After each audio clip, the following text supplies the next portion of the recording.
Baik, bismillahirrahmanirrahim. Assalamualaikum warahmatullahi wabarakatuh. Alhamdulillahirabbil alamin wa bihi nasta'inu ala umuri dunya waddin. Wassalatu wassalamu ala asrofil anbiya'i wal mursalin wa ala alihi wa sahbihi ajmain. Asyhadu an la ilaha illallah wa asyhadu anna Muhammadan abduhu wa rasuluh la nabiyya ba'd. Ananda sekalian, alhamdulillah hari ini kita bisa bertemu kembali di pelajaran bahasa Indonesia. Hari ini spesial, ya. Kita pembahasannya menyajikan tanggapan tentang kualitas sebuah karya, ya. Di kesempatan hari ini, Bapak ingin mengingatkan Ananda jangan lupa untuk minggu depan kita akan ada PTS, jadi dipersiapkan untuk materi-materinya dari awal pertemuan awal semester sampai yang terakhir ini ya. Nah, kemudian Ananda sekalian kita langsung saja.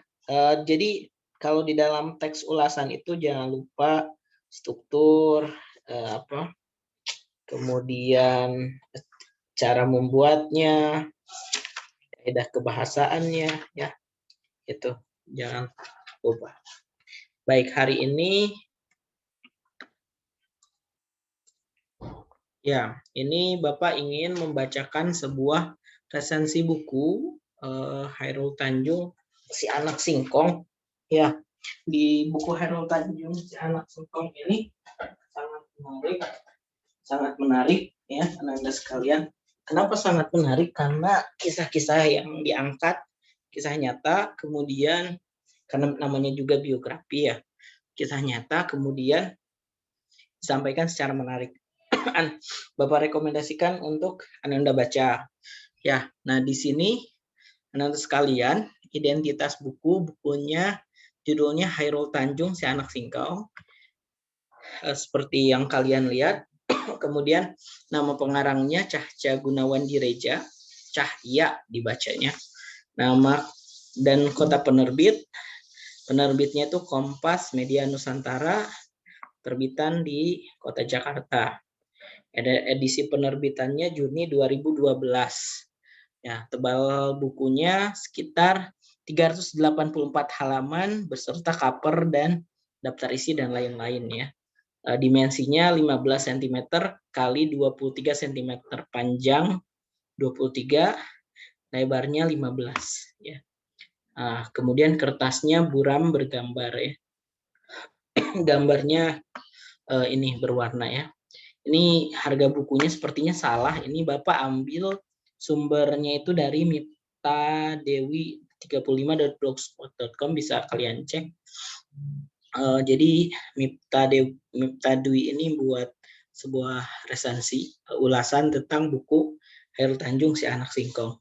Sebetulnya harga bukunya sekitar 80-an ribu kalau kalian mau beli.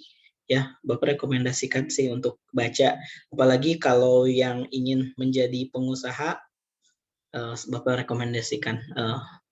Di sini jadi di pendahuluan di awal ya, kalau di buku itu di pengenalan ya, orientasi ya. Nah, di sini di awal cerita dari buku ini mengisahkan tentang suatu momen yang sangat berkesan buat Chairul Tanjung atau CT sapaannya, di mana ia diberitahu oleh ibunya bahwa uang kuliah yang telah diberikan kepadanya adalah uang hasil menjual kain halus. Nah, mengetahui hal tersebut, maka ia pun kemudian bertekad untuk tidak lagi memberatkan orang tuanya dan akan membiayai sendiri kuliahnya di FKG UI, Fakultas Kedokteran Gigi UI, yang saat kejadian itu masih duduk di semester 1. Nah, kemudian cerita pun berlanjut melihat masa lalunya yang sebenarnya juga bukan berasal dari keluarga yang miskin, karena sebelumnya mereka atau orang tua Chairul Tanjung ini sempat memiliki beberapa perusahaan percetakan dan showroom mobil. Nah, namun karena tidak setuju dengan pemerintahan Orde Baru, maka usaha pun menjadi bangkrut dan tinggallah mereka kemudian di Gang Abu, Jakarta Pusat. Nah, Tuturnya pada tahun 1970-an adalah satu di antara lokasi terkumuh di Jakarta. Jalanan tanah, becek, dan banjir saat hujan. Semua tempat tinggal di lokasi ini adalah tempat tinggal petak kecil beratap pendek, dinding, tambal sulam, dan tidak ada bangunan bertingkat. Jadi kisahkan perjuangan Khairul Tanjung dari mulai masa-masa susahnya, kemudian dia merintis bisnisnya, diceritakan di buku ini ya. Nah, kemudian kita lanjut. Nah, kemudian pada kalimat-kalimat selanjutnya di buku tersebut lebih banyak menyenangkan bagi mereka yang ingin mengetahui bagaimana kisah CT Khairul Tanjung membangun kerajaan bisnisnya. Karena setelah berkisah tentang keluarganya, ia mulai berkisah bagaimana ia memulai bisnisnya di bawah tangga kampus UI yang waktu itu masih di Salemba dengan membuka usaha fotokopi di kampusnya. Lantas masuk ke bisnis-bisnis alat kedokteran gigi buat memenuhi keperluan rekan-rekannya. Nah, jadi si Khairul Tanjung ini sekolah di kedokteran gigi dulunya itu. Ya. Kemudian cerita yang ia sampaikan walaupun terkesan melompat-lompat menurut saya di sini tuh yang reviewernya Miftadwi yang menulisnya tadi yang menulis buku biografinya Cahya itu ya. Kemudian cerita yang ia sampaikan walaupun terkesan melompat-lompat menurut saya tampaknya banyak momen berkesan yang ingin ia sampaikan pada saat awal ia membangun karirnya. Momen membangun karir inilah yang kemudian menjadi salah satu bagian yang cukup banyak dibahas, mulai dari bagaimana ia berhubungan baik dengan petinggi kampus, sehingga sedikit banyak usahanya menjadi lancar, sampai bagaimana ia membagi waktu di antara belajar sebagai mahasiswa, memulai bisnis, dan kehidupan kesehariannya, di mana ia menggambarkan diri sebagai seorang yang simpel dan mempunyai banyak teman. Bagian selanjutnya dari buku ini mengisahkan proses pengambil alihan Bank Karman yang kini menjadi Bank Mega, yang menjadi tonggak lonjatan usahanya, sehingga membangun Trans TV, kemudian membeli TV 7 dan mengubah namanya menjadi Trans 7, hingga menjadi polemik seperti pembelian saham Carrefour pun dia jelaskan di buku ini. Jadi banyak banget ya usahanya. Oke. Nah, kemudian di unsur kepengarangan, ini bagian ini banyak mengisahkan tentang penulis buku biografinya, Cahca Gunawan Direja, yang menulis buku Khairul Tanjung tadi, dikenal sebagai wartawan Kompas, merasa tidak percaya ketika disuruh untuk menulis buku yang berjudul Khairul Tanjung Si Anak Singkong, yang merupakan biografi dari Khairul Tanjung. Dan biografi Khairul Tanjung ini baru bisa ditulis setelah dia berusia 50 tahun. Sementara keberadaan Khairul Tanjung di dunia bisnis sudah sangat lama. Akhirnya pada tahun 2010, Cahca Gunawan Direja memberanikan diri untuk memulai menulis kisah perjalanan si anak singkong yang meniti usaha dari nol sampai besar seperti sekarang.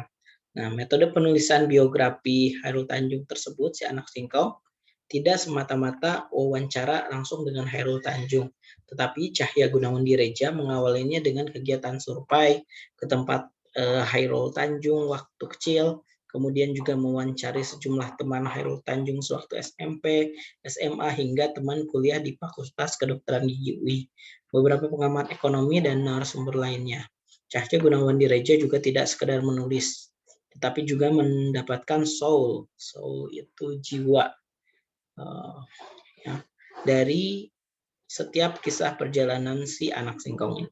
Tidak lupa Cahya Gunawan Direja juga mengucapkan terima kasih kepada pemimpin redaksi Kompas, Richard Bangun, dan teman-temannya di redaksi Kompas yang telah memberikan kesempatan kepada Cahya Gunawan Direja untuk bisa menulis buku ini di tengah pekerjaan sehari-hari di kantor. Jadi sambil dia seorang wartawan, dia juga menulis buku biografi ini. Ya, ini masih tentang Cahya Gunawan Direja.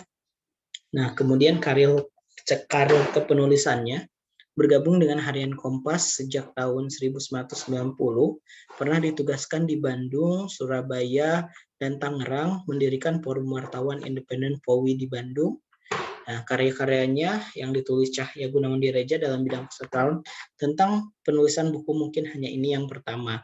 Karena Gunawan Direja merupakan seorang wartawan, jadi hasil tulisannya bukan dalam buku, tapi dalam bentuk berita buku pertama yang ditulis oleh Hairul Tanjung, Si Anak Singkong. Ya. Jadi ini buku pertamanya, tapi menurut Bapak ini bukunya bagus sekali. Kemudian gaya pengarangnya dalam menulis buku ini, Cahya Gunawan Direja menurut keinginan dari Hairul Tanjung, sementara gaya bahasa yang disukai Hairul Tanjung adalah gaya sastrawan Ramadan KH almarhum. Oleh karena itu, tulisan ini kemudian disusun dengan gaya bahasa formal, bertutur, dan disertai sikap rendah hati. Ada berbagai macam gaya bahasa, ada yang misalkan belak-belakan, dalam penulisannya ya, dalam penulisan bukunya ada yang juga menyindir, satir, dan lain sebagainya ya. Banyak sekali gaya bahasa yang bisa Ananda kembangkan juga. Nah, kemudian di sini keunggulan dan kelemahan bukunya menurut Miftah Dwi ini. Buku ini menggunakan bahasa penuturan yang cukup menarik untuk dibaca karena sederhana dan mudah dicerna untuk berbagai kalangan. Dari setiap kalimat yang ada, saya membaca bahwa melalui buku ini, CT ingin mengajak setiap orang membaca bukunya untuk kurang lebih mengikuti jejaknya sebagai pengusaha, karena setidaknya ada tujuan yang jelas ingin ia sampaikan terkait jiwa wirausaha di Indonesia yang sedang berkembang pesat. Oke, pada buku ini tampaknya beliau juga ingin berbagi salah satu filosofi atau ideologi yang menjadi kebanggaannya, yaitu menjadi pengusaha bukan karena bakat atau keturunan, tetapi karena kemauan dan kemampuan yang terus dilatih. Nah, ini Masya Allah ya. Hal lain yang menjadi keunggulan dalam buku ini adalah bagaimana ia secara tidak langsung mengajarkan bagaimana cara berkomunikasi, menjalin hubungan dengan orang-orang yang berpengaruh terhadap kehidupannya, serta bagaimana kerasnya perjuangan beliau untuk mencapai posisi sekarang sudah diraihnya dengan awal kehidupan dari nol, sehingga akhirnya menjadi orang yang sukses di bidangnya. Nah, kemudian ini lanjutnya, meskipun tampak sempurna, ini kelemahannya sepertinya. Sudah ada kata-kata meskipun tampak sempurna, namun buku ini mempunyai beberapa kekurangan, kelemahan ya. Tentang terlalu tebal dan mahalnya buku ini, terlalu tebal, sehingga pembaca dari kalangan menengah ke bawah enggan membeli buku ini, dan cetakannya pun hanya menggunakan kertas buram dan gambar-gambar yang disajikan tidak terlihat jelas akibat pencetakan yang kurang baik. Kayaknya ini dia kan tadi harganya 35 ya, 35.000. Kemudian kurang jelas, kayaknya dia buku bajakan yang dia baca ya, padahal kalau yang Bapak baca itu full warna, kemudian jelas tulisannya bagus ya. Seharusnya dengan harga yang mahal tersebut, pembaca bisa mendapatkan buku yang seimbang dengan harga yang diberikan dengan kualitas cetakan yang baik, kertas yang baik pula, sehingga gambar-gambar ditampilkan akan semakin menambah daya tarik pembaca. Oke, ini menurut Miftah Dwi ini ya, buku yang berjudul Hairul Tanjung, Si Anak Singkong ini bila dibandingkan dengan buku yang sejenis lebih menarik dikarenakan isinya yang memberikan banyak motivasi dalam kehidupan untuk mengikuti jejak kesuksesan Hairul Tanjung yang dirintis dari nol sampai besar seperti sekarang. Ya. Oke, itu. Nah, kesimpulannya dan saran. Nah, buku ini bermanfaat dan layak dibaca oleh para mahasiswa dan kalangan umum karena dapat memotivasi seorang dan juga memberikan pandangan untuk kehidupan ke depan. Buku ini juga sangat menginspirasi, apalagi bagi mereka yang sedang meniti karir dalam dunia bisnis yang terkenal penuh dengan perjuangan dan kerja keras. Dari buku ini dapat disimpulkan bahwa dalam mencapai kesuksesan memang memerlukan perjuangan yang sangat keras, doa, tawakal, dan sungguh-sungguh dalam menjalaninya. Keridoan dari orang tua akan mengantarkan pada kesuksesan yang luar biasa. Nah, sebaiknya untuk menarik minat para pembaca, ini ada sarannya ya. Minat pembaca terhadap buku ini lebih baik jika cetakannya menggunakan kertas yang berkualitas agar hasil cetakannya bagus dan gambar-gambar yang ada sedikit diberi warna agar tampak jelas, tidak hanya warna hitam. Ya jelas kayaknya dia ini belinya buku bajakan ya, hitam putih. Jika pembenahan terhadap cetakan ini bisa dilakukan, maka harga buku mahal bukan masalah. Tapi karena cetakan yang buruk, seharusnya harganya juga harus bisa lebih murah agar sebanding dengan apa yang ada dalam buku ini ya. Itu Ananda sekalian, jadi coba dibaca-baca lagi dalam teks tanggapan ini, strukturnya coba Ananda analisis mana tadi yang pengenalan atau kemudian mana yang identitas buku, mana yang tanggapan atau ulasan yang positif, ulasan negatif, mana saran dan kesimpulan, coba Ananda analisis, siapa tahu keluar di ujian ya. Tapi kalaupun nggak keluar ya pasti sejenis ini juga ya. Itu saja mungkin Ananda, Bapak ingin menceritakan kisah ini, sebuah resensi atau ulasan dari sebuah buku. Kemudian juga Bapak masih tunggu nih, banyak yang belum mengumpulkan video review produk atau bukunya, ya ditunggu. Nah ini Bapak berikan satu contoh reviewnya, tapi dibuat dalam bentuk video. Mungkin Bapak berikan waktu sehingga hari Jumat ya. Jumat itu tanggal berapa ya? Kalau sekarang tanggal 23 tambah 4, 28 ya. Jumat 28 Februari ya, itu terakhir sekali dikumpulkan. Kalau lewat dari itu Bapak tidak terima ya. Jadi Bapak harapkan sih tugas-tugas full agar membantu nilai kalian semakin baik ya. Itu saja, silahkan Ananda melanjutkan tugasnya. Ya. Jazakumullah khairan. Terima kasih. Wabillahi taufiq wal hidayah. Wassalamualaikum warahmatullahi wabarakatuh.